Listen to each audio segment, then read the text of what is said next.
Anthony Richardson. So he is splitting first-team reps with Gardner Minshew at OTAs. Apparently taking in a lot of information from Minshew and Sam Ehlinger.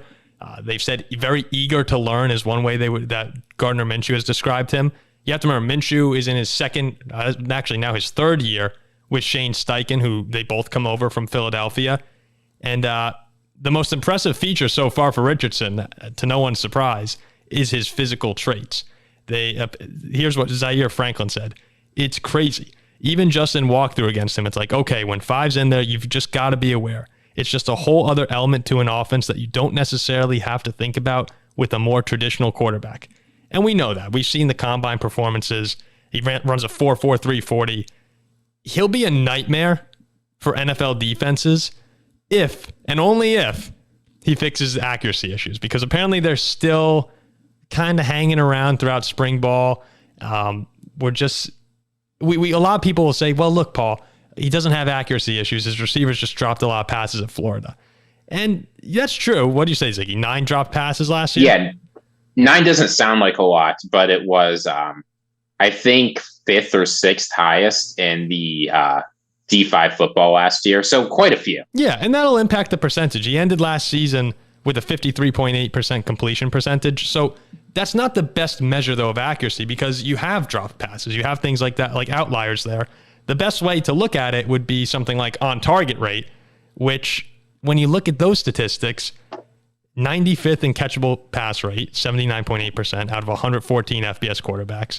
106th in on-target rate, 65.4% of the 114 quarterbacks. So there is an accuracy issue with Anthony Richardson. He's working on it. It does seem like there are issues that can be corrected. But until he's able to take those steps there, I just don't see him making a huge impact immediately. The athleticism will wow people, but you got to fix that accuracy. Well, the athleticism's wowing people, and that's why they drafted him. I mean, Stephen Holder, a Colts beat reporter, said today that he fully expects that Richardson, whether he's starting or not, is going to see significant snaps on the field because of his ability to run. So the Colts are clearly excited about that. They want to make use of it as soon as possible. And it means he doesn't need to be quite as good a passer as a guy like Bryce Young, right? Because if you want to use Bryce Young like Anthony Richardson, Bryce Young's not making it through game 3. He's probably not even making it through game 1.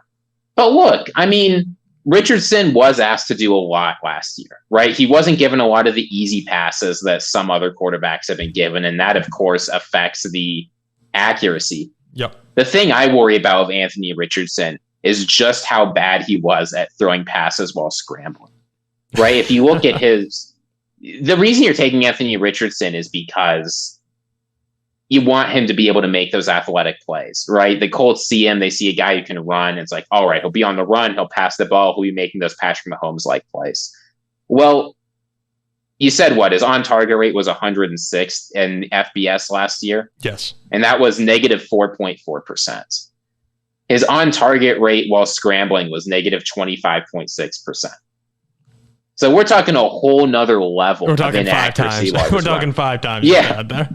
We're talking an average FBS quarterback would have been 25% more accurate than him on the run. Well, that's what it comes down to is a lot of these, from what I've seen, a lot of routes, there are certain routes for Richardson where he is exceptionally bad, exceptionally inaccurate. But then in most other areas of the game, he's better than, or at the very least, average. So it may not be a huge, like this accuracy issue is not a giant, overwhelming issue for Anthony Richardson.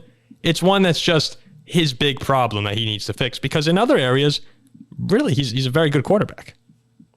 Well, and look, when you're deciding between quarterbacks, right, this is part of what the Colts were thinking. We can take a quarterback like Will Levis. It's got a lot of small issues that need to be fixed, right? All of the big things, more or less, are there in varying degrees, but there's a ton of small issues preventing him from using them. Or you look at Anthony Richardson, and he's got one big issue, accuracy. And of course, you can break that accuracy into a few parts, right? Sometimes he makes questionable throws. Mm-hmm.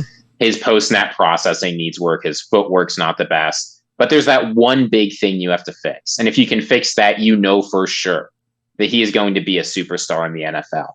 And honestly, if they trust their quarterback development, they've got Shane Steichen from the Eagles. He's done a good job time and time again with young quarterbacks. If they can fix that, I mean, Anthony Richardson, we know what he can be. Yeah. So I think it's a sensible approach for them to take the guy with the one big issue, work on it in steps, right? None of these issues were getting fixed overnight, and it's only been a few weeks. I don't know. I think there's a lot for Colts fans to look forward to here. Oh, 100%. If I were a Colts fan right now, I would be extremely excited for the upcoming season. He might not start week 1, but by week 4, you're definitely going to see Anthony Richardson. My guess is he actually does play week 1 at the moment. But, I mean, yeah, this guy is just so many reasons to be excited. It's a good time to be an AFC South fan for the first time, in years, other than probably the Titans right now. You have to say they're the least exciting team for the future.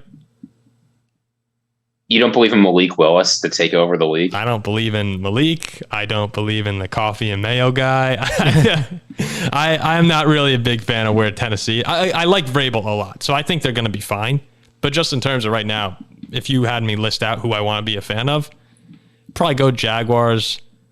Oh, man. Jaguars, then I might even put Texans at 2 because I like Stroud a little more than Richardson.